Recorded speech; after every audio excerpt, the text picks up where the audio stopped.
Arkadaşlar biz FNAF oynuyoruz.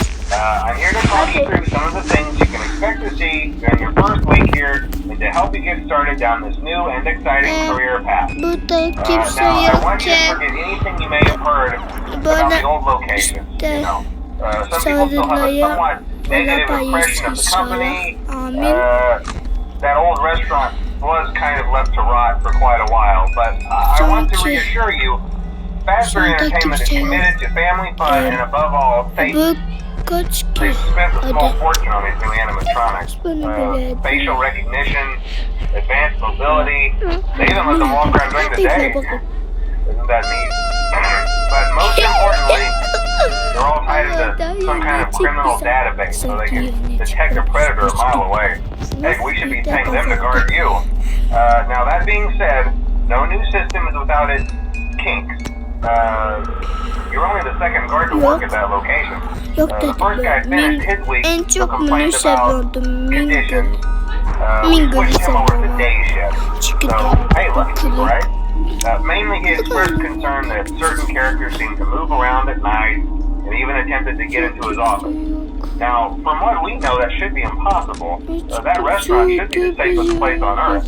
So while our engineers don't really have an explanation for this, the working theory is that the robots were never given a proper night clothes. So when it gets quiet, they think they're in the wrong room.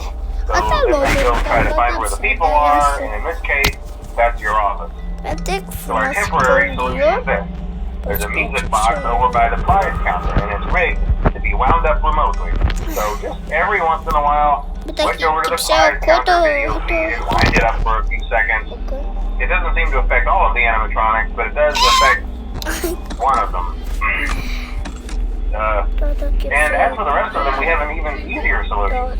You see, there may be a minor glitch in the system, something about the robot thinking he was an endoskeleton without his costume on, and wanting to stuff you into a suit. So hey, we've given you an empty Freddy Fazbear head. Problem solved. You can put it on any time and leave it on for as long as you want. Eventually, anything that wandered in will wander back out.